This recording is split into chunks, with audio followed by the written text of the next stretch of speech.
everyone, and welcome back to Chronically Curious, where history is challenged, not just learned.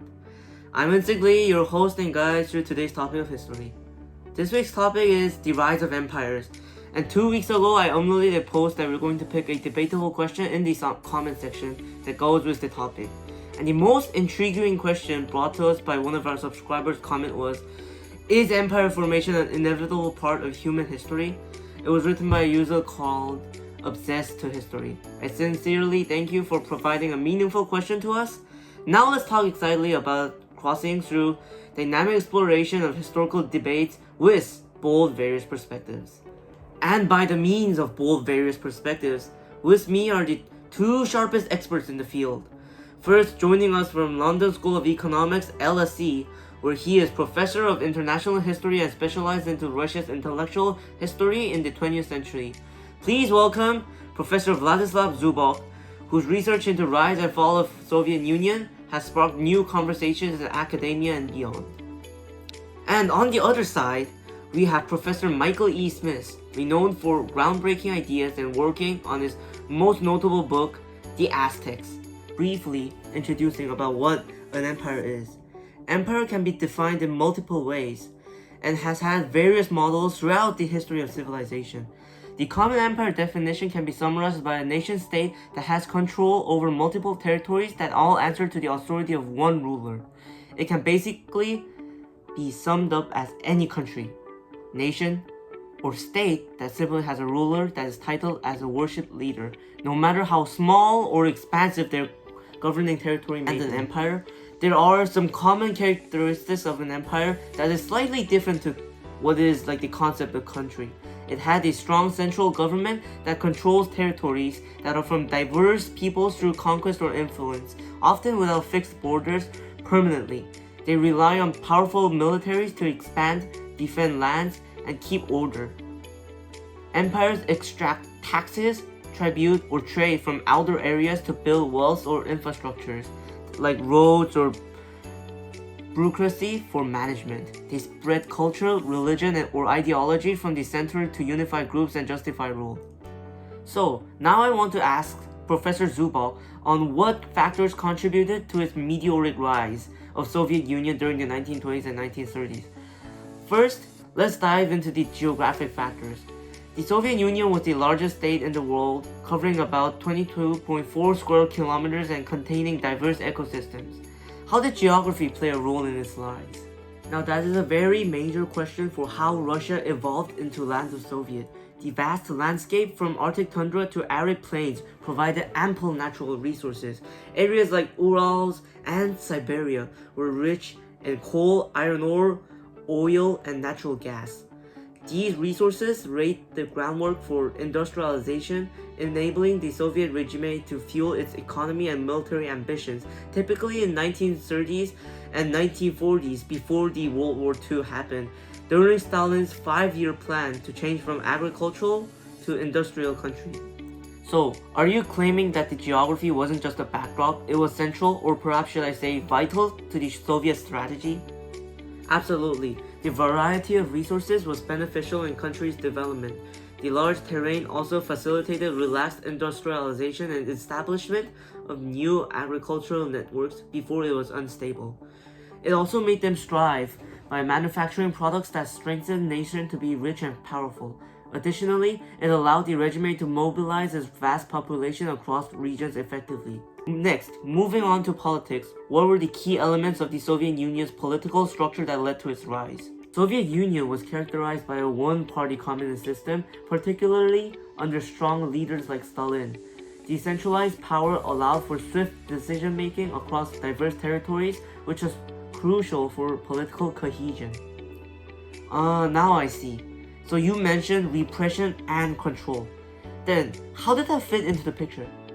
For example, Joseph Stalin, in his regime, they utilized secret police, purges, and labor camps to eliminate dissent and consolidate power. This control enabled rapid industrialization and expansion. A good typical example is following World War II, where it created a sphere of influence in Eastern Europe. The Soviet Union took all factories from Eastern Europe and took lots of techniques, and then they got lots of resources and also lots of interest. To my fourth question, was technology also a critical driving force? Yes, the Soviet push for a technological advancement began in the 1920s and intensified with the five-year plans. These efforts transformed the USSR from a largely agricultural society into an industrial powerhouse, producing military vehicles, heavy machinery, and eventually nuclear weapons. The first Soviet nuclear bomb was created in 1949 after World War II, where Soviets arranged spies on America to leak the secret of nuclear bomb. Eventually, in 1961, where Cold War was starting to get intensified, the Soviet Union created thermonuclear bomb, as known as hydrogen bomb, which composed of thousands of times more powerful than the original nuclear bomb. It was Fat Man and Little Boy that was dropped in Hiroshima and Nagasaki in World War II. Now, this hydrogen bomb traumatized and terrified the Europe. And how about the success in space exploration? Oh yes, achievements like launching Sputnik in 1957 and 1961, sending Yuri Gagarin, who was the first man to go to space, showcased Soviet advancements in science and technology. This has not only instilled national pride but also established the USSR as a rival superpower against the United States. It's also implied that war is now not only limited to Earth, now it has spread it to space. It eventually made the Soviet Union to strive and compete with America, giving huge impression to other countries. Then how about the cultural factors? How did they contribute to the rise of Soviet Union? Culture played a significant role in uniting the diverse populations within Soviet Union. The regime used propaganda extensively through posters, films, and education, promoting a shared Soviet identity. Leaders like Lenin in the start of the revolution and later Stalin promised social equality, appealing to discontent across various ethnic groups.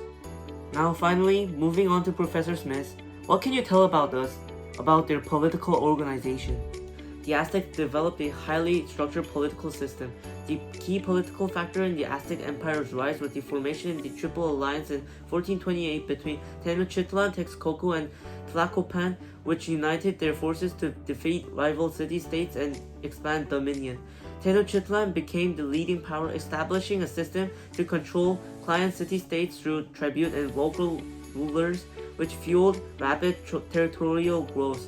Militarily, the Aztecs had a strong warrior culture with trained armies, strategic tactics, focusing on capturing foes for ritual sacrifice, and logistical support that enabled and sustained conquest across central Mexico.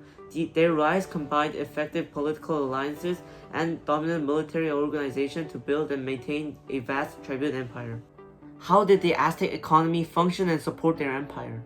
The Aztec economy was a blend of agriculture, trade, and tribute. They ingeniously used chinampas for extensive agriculture and established extensive trade networks. As I have written, the tribute system was crucial for channeling resources to the capital Tenochtitlan, fueling its growth and power. Finally, how did environment influence the Aztecs? The Aztecs skillfully adapted to their environment in the Valley of Mexico. The abundant water and fertile soil was essential for agriculture, and the natural borders which gave them defense, for example, valleys, location, the Gulf of Mexico, and other seas surrounding the nation. Zubok views empire's rise as nearly inevitable from strong state strive for security and resources by centralized politics and ideology, while Smith sees it as likely but conditional on allied economic, military, and cultural tools. They connect on empire's core. Resource extraction from empire's borders by a controlling center, justified by a strong ideology or culture. This implies expansion pressures lingers with power competition, but success connects on elite decision-making, local conditions, and blending structural forces with human agency. Thank you for sharing your expertise and insights, all deeply rooted in your research. After I listened to all the factors of how the empires rise, now based on these numerous reasons, what do you think was the most vital element that made them strive to a strong nation? For the Soviet Union, the most vital element was its political structure, especially the tight centralized control rooted in Marxism and Leninism. This ideology gave a new vision after the Bolshevik Revolution, letting leaders like Stalin make quick decisions, mobilize resources across vast areas, and push through massive changes like industrialization. For the Aztecs, I'd like to point to their rich cultural elements, particularly the warrior culture, tied to religion and human sacrifice. This belief system motivated constant warfare for captives, which fueled expansion and kept society focused on pleasing the gods through blood offerings that they saw as essential for crops, sunrises, and survival. It created a fierce, dedicated population that supported the empire's growth alongside tribute demands. Let's close with the big, debatable question we promised. Is empire formation an unavoidable part of human history? From my study of empires, particularly the Soviet experience, I've come to believe that the rise of empires is practically unavoidable. It's rooted in a very basic human truth. People who led powerful states constantly strive to get more security and more influence, which always means controlling more territory and resources. In my view, based on a realist outlook, this drive to organize power and extract resources over a large area is simply a constant feature of history. If you have strong states, you'll almost certainly have empires.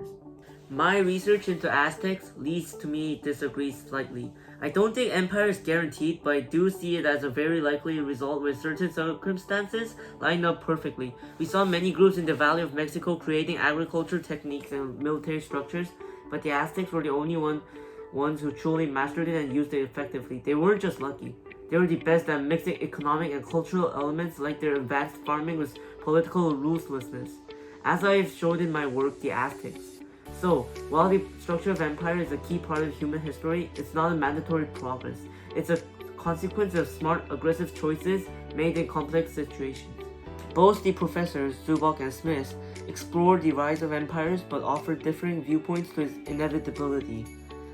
Professor Zubok argues that the drive for security and influence inherently pushes powerful states towards structuralizing empires, suggesting that empires are a natural outcome of human history. In contrast, Smith contends that while empires are likely, they aren't guaranteed. Their emergence depends on their specific conditions and smart choices. He highlights the Aztecs' adept combination of economic innovation and political strategy, which allowed them to dominate the Valley of Mexico.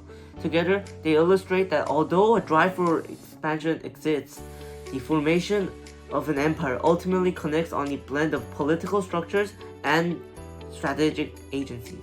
Thank you, Professor Vladislav Zubok and Michael E. Smith, for sharing your incredible insights into the context and consequences of empire building. We will meet you guys again later with another brilliant topic. To our subscribers and also to our viewers. Bye! See you next week.